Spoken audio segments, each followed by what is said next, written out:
மத்திய மலை பிரதேசத்திலும் நாட்டை சூழவுள்ள கடற்பிராந்தியங்களிலும் பலத்த காற்று வீசக்கூடும் என வளிமண்டலவியல் திணைக்களம் எதிர்ப்பு கூறியுள்ளது.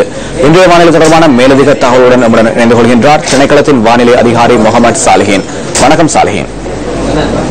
நாட்டிற்கு மேலாகவும் குறிப்பாக மத்திய மலைப்பிரதேசங்களில் தென்மேற்கு சரிவுகளிலும் தெற்கு தென்மேற்கு கடற்பிராந்தியங்களிலும் மணித்தியாலத்திற்கு 50 முதல் 60 கிலோமீட்டரிலும் அதிகரித்த வேகத்தில் பலத்த காற்று வீசக்கூடும் என எதிர்பார்க்கப்படுகின்றது. மத்திய சபரகமோ மேல் மற்றும் வடமேல் மாகாணங்களிலும் காலி மாத்திரை மாவட்டங்களிலும் இடைக்கிடையே மழை பெய்யக்கூடும். கடற்பிராந்தியங்களை பொறுத்தவரையில் கொழும்பு தொடக்கம் காலி ஊடாக சம்மாந்தோட்டை வரையான கரையோரத்திற்கு அப்பாலுள்ள கடற்பிராந்தியங்களில் பல இடங்களில் மழை பெய்யக்கூடும். காற்று தென்மேற்கு திசையில் இருந்து மணித்தியாலத்திற்கு 50 முதல் 60 கிலோமீட்டர் வேகத்தில் வீசும். புத்தளம் தொடக்கம் கொழும்பு காலி சம்மாந்தோட்டை ஊடாக பொட்டுவில் வரையான கரையோரத்திற்கு அப்பாலுள்ள கடற்பிராந்தியங்கள் மிகவும் கொந்தளிப்பாக காணப்படும் என எதிர்பார்க்கப்படுகின்றது.